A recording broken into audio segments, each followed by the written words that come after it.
रामकृष्ण हरी. श्री संतांच्या माता चरणावरी साष्टांग हे करी दंडवत. साष्टांग हे करी दंडवत. साष्टांग हे करी दंडवत. दिसो परतत्व डोळा पाहो सुखाचा सोहळा. रिघो महाबोध सुकाळा माझी विश्व. श्री ग्रंथराज ज्ञानेश्वरीतील माऊली ज्ञानोबा यांची अध्याय क्रमांक 13 ज्ञानेश्वरी अध्याय क्रमांक 13 मधील 1163व्या क्रमांकाची ओवी आहे. या ओवीवर आपण काल चिंतन केलंय सुखाचा सोहळा. या अनुषंगाने थोडं चिंतन केलं. आज आपण याच ओवीवरती चिंतन करणार आहोत. मी सांगून गेलो ओवीमध्ये 3 गोष्टी सांगितल्या. साधन, साध्य आणि परिणाम म्हणजे फल. साधन सांगत असताना माऊली ज्ञानोबा म्हणतात रिघो महाबोध सुकाळा आणि साध्य सांगितलं आहे दिसो परतत्व डोळा आणि फल परिणाम सांगितला आहे पाहो सुखाचा सोहळा. नाही का?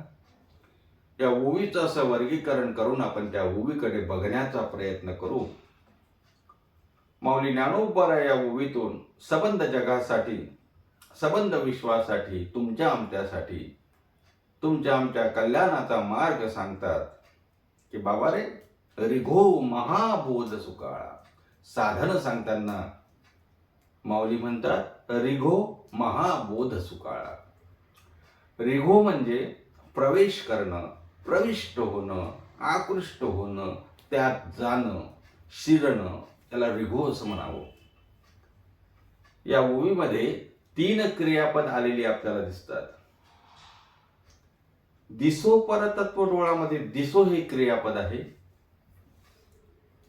पाहो सुखाचा सोहळामध्ये पाहो हे क्रियापद आहे आणि रिघो महाबोध सुकाळा मध्ये रिघो हे क्रियापद आहे. माऊली ज्ञानोबा या ओवीमध्ये 3 असे क्रियापद वापरतात आणि कर्ता मात्र एक आहे विश्व. मी का सांगतोय? कोण्या एकाला असा उपदेश नसून ह्या विश्वातला कोणीही असू द्या, कोणीही मूढ पापी कोणीही असू द्या, दुराचारी असू द्या, कोणीही असू द्या, त्याला हा माऊली त्या संबंधानं विश्वाला सांगतात की विश्वातला कोणीही असू द्या त्यांनी काय करावं? रिघो महाबोध सुकाळा. महाबोधाच्या सुकाळ या शब्दाचा अर्थ आपल्याला माहिती आहे. जिथे महाबोधाची रेलचेल आहे, जिथे बोधामृताचं सेवन करता येईल, जिथे बोध प्राप्त होईल तिथे प्रविष्ट हो, तिथे प्रवेश कर असं माऊली सांगतात. आता महाबोध, बोध शब्द खूप मोठे आहेत. तुमच्या आमच्या शब्दात, तुमच्या आमच्या मुखामध्ये न शोभणारे शब्द आहेत. बोध, महाबोध ते माऊलींचे शब्द आहे, माऊलींच्याच मुखात शोभतात. पण आपण एक त्यांचे शब्द त्यांचे आहे म्हणून मी तुमच्या समोर मांडतो. तसं पाहता माझी ती पात्रता नाही. महाबोध एक सांगू का? माणसाला बोध जरी कळाला ना तरी खूप झालं. साधा बोध, व्यवहारातला बोध म्हणतो मी. आणखी एक सांगून जातो, माणसाला अध्यात्म नाही कळालं तरी चालेल पण नीती तरी कळावी की नाही. अहो जिथे नाती कळत नाही तिथे नीती कुठून कळणार? आपल्याला तर आपली नाती सुद्धा कळत नाही तर नीती कळणार कुठून? आणि मग नीतीच कळत नाही तर अध्यात्म कळणार कुठून? आणि मग अध्यात्मच कळत नाही तर महाबोधाचा सुकाळ कुठून कळणार? पण माऊली तर म्हणतात रिघो महाबोध सुकाळा. महाबोध. बोधाचा विचार जर केला तर साधे साधे बोध तुम्हा मला व्यवहारामधले जरी बघितले, मला एक सांगा, आपल्यावर एखाद्याने उपकार केला, व्यवहार, मी आता नीतीचंही सोडून द्या, व्यवहाराचं बोलतो. आपल्यावर एखाद्याने उपकार केला तर आपलं कर्तव्य काय? त्या उपकाराची परतफेड करणं. बरं, तेही जाऊ द्या. आपल्याला त्या उपकाराची परतफेड करता आली नाही, ठीक आहे, नाही करता आली, पण कमीत कमी अपकार तरी करू नका ना. अहो, ज्याने तुम्हाला संकट समयी साथ दिली, ज्याने तुम्हाला संकट समयी मदत केली, जो तुम्हाला नेहमी मदत करतो, त्यालाच तुम्ही त्रास द्याल. त्याचंच वाईट तुम्ही चिंतणार, त्याचंच वाईट करण्यासाठी तुम्ही प्रयत्न करणार.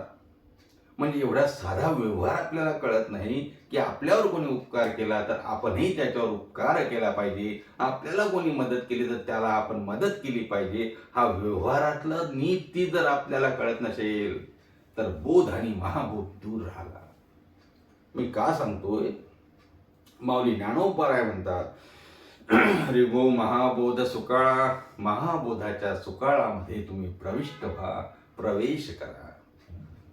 आपल्याला बोध कळत नाही, व्यवहारातले बोध कळत नाही. महत् प्रयासानं आपल्या आईवडिलांनी आपल्याला शिकवलेलं असते, आपल्या पोटाला चिमटा देऊन त्या ठिकाणी कष्ट करून, काबाळ कष्ट करून, शेती करून, मोलमजुरी करून शिकवलेलं असते. मुलगा मोठा झाला, तहसीलदार झाला, जिल्हाधिकारी झाला, काय झाला असेल, पण त्याचं कर्तव्य काय असणार? त्याचं कर्तव्य हेच का? तो मोठा झाला की त्याने मागे वळून पाहायचं नाही, आई वडिलांकडे सुद्धा पाहायचं नाही, हे कर्तव्य, हा बोध, ही नीती. म्हणून मी म्हटलं, अध्यात्म कळलं नाही तरी चालेल, पण नीती कळावी. आणि म्हणून नीती कळावी. नीती नसेल कळत, व्यवहार तरी कळावा. आणि एकदा व्यवहार कळला ना, खरा व्यवहार कळला की नीती कळेल, आणि नीतीनं वागणं कळलं की मग अध्यात्माकडे वाटचाल होईल, आणि अध्यात्माकडे वाटचाल झाली की आपोआपच बोध होईल, आणि बोध झाला की महाबोधामध्ये प्रविष्ट व्हाल. रे गो महाबोध सुकाळा, माझी विश्व. माऊली ज्ञानोबराय या ओवीतून गोड असं चिंतन करतात. तुमच्या आमच्या समोर गोड असं त्या ठिकाणी चिंतन करण्यासाठी आपल्याला ही ओवी दिली आहे. माऊलींना माहिती आहे ना हो की या जगतामध्ये लोक कसे आहेत, या जगतामध्ये वावरणारे माणसं कसे आहेत, या जगतामध्ये काय चाललं हे माऊलींना माहिती आहे. आणि तुम्हाला मला तर माहितीच माहिती आहे, आपण त्यातच वावरतो. कौटुंबिक क्षेत्र असू द्या, सामाजिक क्षेत्र असू द्या, राजकीय क्षेत्र असू द्या, कुठलंही क्षेत्र असू द्या, इव्हन धार्मिक क्षेत्र असू द्या, रस्सी खेचच चालू आहे. कोण कोणाच्या पायात पाय घालून पाडेल काहीच सांगता येत नाही. अशा प्रकारची अवस्था असताना, असं भयावह चित्र असताना, जिथे नीती नाही, बोध नाही, महाबोध तर दूरच दूर राहिला, त्या माणसांकडून माऊली अपेक्षा व्यक्त करतात की रे गो महाबोध सुकाळा. अशक्यप्राय गोष्ट नाही का? पण एक सांगू का, माझ्या माऊलींनी ज्या वेळेला हे असं म्हटलं असावं ना, नक्कीच त्यात काहीतरी तथ्य आहे. अशक्य ते काय शक्य करून दाखवणं ही माऊली करू शकतात, हे संत करू शकतात. तुकोबारायांचा एक अभंग आहे बघा. तुका म्हणे आले समर्थाच्या मना, तुका म्हणे आले समर्थाच्या मना, तरी होय राणा रंग द्याच, तरी होय राणा रंग द्याचा, तरी होय राणा रंग त्याच. समर्थाच्या जर मनात आलं ना तर काहीही अशक्य नाही. माऊलींची कृपा झाली ना तर काही अशक्य नाही. करेल ते काय नोहे महाराव, परी पाहे बीज शुद्धंगी. माऊली म्हणतात. आणि मग माऊली म्हणत असल्यामुळं शंकेला वाव नाही. हे विश्व सुद्धा महाबोध सुकाळामध्ये प्रविष्ट होऊ शकते. रिगो महाबोध सुकाळा. साधन सांगितलं की रिगो महाबोध सुकाळा. महाबोधाच्या सुकाळ व्हावा. एका ओवीमध्ये माऊलींनी सुकाळू हा शब्द आलाय, आपण चिंतन केलाय. ये मराठीचे नगरी ब्रह्मविद्येचा सुकाळू करी, येणे जाणे सुखचिवरी. आहे का? येणे जाणे सुखचिवरी हो दे तू या जगा. जगा शब्दाला आहे तिथे मी म्हटलं ना, विश्व आणि जग हे शब्द बरेचदा माऊलींनी घातले.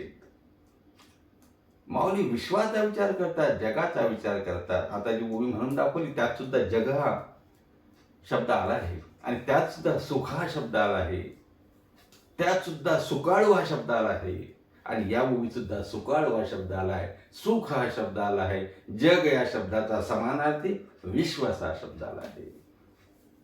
माऊली त्या ओवीमध्ये म्हणतात, ये मराठीचे नगरी ब्रह्मविद्येचा सुकाळू करी. ब्रह्मविद्येचा सुकाळ व्हावा आणि प्रत्येकाच्या व्यवहारामध्ये येणे जाणे सुखची करी. नुसतं सुखाची देवघेव व्हावी. आपल्याकडे सुखाची देवघेव आहे का? आपल्याकडे दोघ जण जर भेटले तर विषय सुखाचा होतो की दुःखाचा होतो? अहो दुःखाचाच.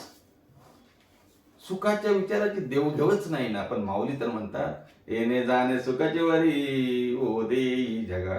नाही का? मग सुखाचा विचार व्हावा, सुखाला पाहू सुखाचा सोहळा. आता तर एक सांगू का, पूर्वीच्या काळी दुःख पूर्वी होतं, आताही आहे, पण पूर्वी दुःख उशिरा आपल्यापर्यंत पोहोचत होतो. लक्षात आलं असेल तुमच्या?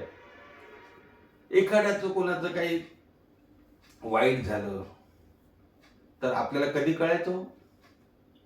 पत्र यायचे पूर्वीच्या काळी. असं असं झालं होतं, त्यांची तब्येत बिघडली होती, त्यांना ऍडमिट केलं होतं, किंवा अशी अशी घरी चोरी झाली होती, असं असं मुलाला कोणतरी मारलं होतं, असं असं झालं होतं. हे पत्राच्या माध्यमातून पूर्वी कळायचं. आता आता लगेच फोनवर कळते ना.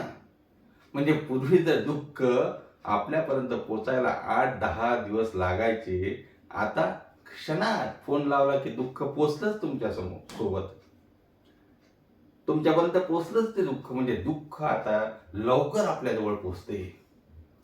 बरं तेही जाऊ द्या. दिल्लीत बॉम्बस्फोट झाला, कलकत्त्यात रेल्वे गाडी पटरून खाली गेली, कुठे भूकंप झाला, कुठे दंगा झाला, कुठे दरड कोसळली, कुठे अपघात झाला, 100 लोक मेले, जाळपोळ झाली. काय हे कळायला आता वेळ लागतो का?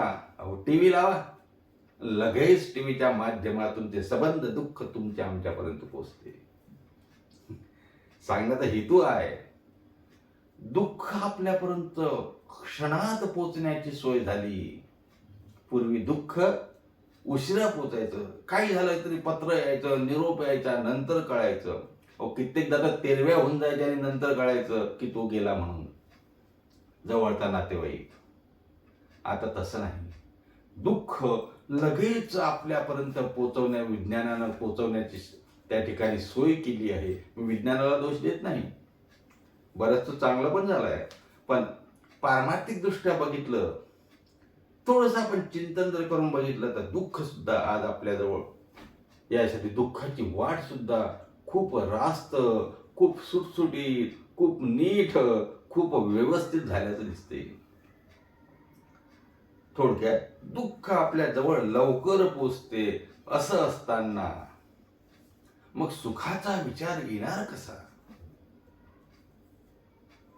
सुख दुसरीकडून येणार नाही. सुख हे निर्माण करावं लागेल, आणि ते सुख निर्माण करण्यासाठी माऊली ज्ञानोबाराय म्हणतात त्याप्रमाणे, रेगो महाबोध सुकाळा माझी विश्व. बोध घ्यावा लागेल. पूर्ण बोधाची घेईन परडी आपण चिंतन केलं नवरात्रात, नाही का? पूर्ण बोधाची घेईन परडी, आशा तृष्णेच्या घालीन दरडी, मनोविकार करीन कुरवंडी, अद्भुत रसाची कराव्या जाडणी हो. थोडक्यात काय, पूर्ण बोधाची घेईन भरडी. बोध प्राप्त करून घ्यावाच लागेल. आणि बोध मिळेल कुठं? बाजारात मिळतो का? आणि माऊली तर महाबोधाचा विचार करतात. महाबोध इथे तिथे कुठेही मिळणार नाही. महाबोध फक्त माऊलींकडे मिळेल, माझ्या तुकोबारायांकडे मिळेल, माझ्या श्री संत एकनाथ महाराजांकडे मिळेल. महाबोधाचं तत्वज्ञान फक्त संत वाङ्मयामध्ये मिळू शकतं. महाबोधाचं तत्वज्ञान जर आपल्याला समजून घ्यायचं असेल तर फक्त आणि फक्त संत वाङ्मयाशिवाय दुसरा कुठलाही त्या ठिकाणी समर्पक असा मार्ग नाही. तेव्हा महाबोधामध्ये प्रविष्ट करण्यासाठी, महाबोधामध्ये प्रवेश करण्यासाठी, कारण हे साधन सांगितलं ना, रे महाबोध सुकाळा. मग महाबोधाचा सुकाळ आणि त्यात प्रवेश करण्यासाठी फक्त एकच आहे, संतांच्या संगतीमध्ये राहावं लागेल, महात्म्यांचा सहवास करावा लागेल, महात्म्यांनी सांगितलं त्या मार्गाने जावं लागेल. एरेची पंथे चालो जाता न पडे गुंथा कोठे काही. कुठल्या मार्गाने? मार्ग दावून गेले आधी दयानिधी संतते, तेरेची पंथे चालो जाता न पडे गुंता कोठे काही. अशा प्रकारे त्या मार्गाने जर आपण गेलात, संत साहित्याचा मार्ग पकडला, त्या मार्गाने गेला तर व्यवहारही कळेल, नातीही कळतील, नीतीही कळेल, अध्यात्मही कळेल, बोधही कळेल, महाबोधही कळेल. महाबोधामुळे प्रविष्ट होऊ, महाबोधामध्ये प्रवेश करू, महाबोधामध्ये आपण त्या ठिकाणी आपण समर्पण करू, महाबोधाचा आपण त्या ठिकाणी आपल्या जीवनामध्ये वापर करू, त्या पद्धतीनं वागण्याचा प्रयत्न करू. परिणाम काय होईल? पाहो सुखाचा सोहळा, हे जे फल सांगितलं आहे ते प्राप्त होईल. साधनच फक्त अगोदर सांगितलं मी. माझा क्रम थोडा उलटा वाटत असेल, कारण मी पहिले फलाचा विचार केला, आता साधनाचा करतो आणि नंतर साध्याचा करणार आहोत. म्हणजे साधन कठीण आहे, भयंकर कठीण आहे साधन. महाबोधाचा सुकाळ जो आहे त्यात प्रवेश करणं कठीण आहे. आम्हाला ते योग्य वाटत नाही, आम्हाला ते चांगलं वाटत नाही, आम्हाला ते आवडत नाही. कारण आमच्या मग कामं खूप आहेत ना, वेळ कुठे आहे? वेळ आहे कुठे? मला पण बरेच लोक होतात, तुम्हाला बरा वेळ मिळते म्हणे हे सर्व करायला. अहो म्हटलं, माझे काम धंदे सोडून करत नाही. थोडक्यात काय, माणसाला आवड निर्माण व्हावी लागते आणि आवड निर्माण करण्यासाठी सवड काढावीच लागणार ना. सवड काढल्याशिवाय आवड निर्माण होत नाही. आणि अशी जर आवड निर्माण करून जर बोध सुकाळू, महाबोध सुकाळामध्ये माऊली म्हणतात त्याप्रमाणे, रिको महाबोध सुकाळा माझी विश्व. आपण महाबोधाचा विचार केला पाहिजे. आणि महाबोध दुसरं तिसरं मी कठीण असं काही सांगणार नाही. वेद शास्त्र उपनिषद आणि पुराण आणि ब्रह्मसूत्र आणि हे कठोपनिषद आहे सर्व, त्यात महाबोधाचा विचार आहे. त्यांनी बोध केला, पण संत महात्म्यांनी आपल्याला सोपा करून सांगितला ना. आपल्याला कुठं करणार आहे संस्कृत भाषा? कळणार आहे का उपनिषद वेद वाचून? नाही कळणार ना. मग तुमच्या आमच्यासाठी जर आपल्याला जर व्यवस्थितपणे जर संत महात्म्यांनी स्वतः समजून घेऊन, अनुभव घेऊन तुमच्या माझ्यासाठी जर इथे लिहून ठेवलं, तर आपण त्यांच्यावर विश्वास ठेवून त्याचाच अभ्यास करून महाबोधाचा विचार करू शकतो की नाही? करू शकतो ना. मग अशा प्रकारे संतांनी सांगितलेल्या मार्गाने जाऊन, नाम चिंतन करून, भगवत भक्तीला लागून, संत वाङ्मयाकडे आकृष्ट होऊन, माऊली ज्ञानोबारायांच्या ज्ञानेश्वरीच्या 5 ओळ्या वाचून, तुकोबारायांची गाथा वाचून, त्या ठिकाणी भागवत धर्माचं एकनाथी भागवत वाचून, ह्या सर्व गोष्टी जर आपण केल्या तर नक्कीच आपल्याला बोध प्राप्त होईल. आणि हा बोध प्राप्त झाल्यानंतर मग दिसो परतत्व डोळा, हे सुद्धा मिळेल. आणि एकदा ते मिळालं की मग काय होईल? पाहो सुखाचा सोहळा माझी विश्व. कालच्या भागामध्ये आपण पाहो सुखाचा सोहळा बघितलं. आजच्या भागामध्ये आपण रिगो महाबोध सुकाळा हे बघितलं. उद्याच्या भागामध्ये आपण दिसो परदत्त डोळा याचा थोडक्यात विचार करणार आहोत. आज तुर्तास आपण या ओवीवरचं चिंतन इथेच थांबवू. उद्या पुन्हा भेटूया याच ओवीवर चिंतन करण्यासाठी. तोपर्यंत सर्वांना रामकृष्ण हरी. पुंडलिक वरदे विठ्ठल श्री ज्ञानदेव तुकाराम दत्तात्रय जनार्दन श्री एकनाथ माऊली टाळेश्वर महाराज की जय.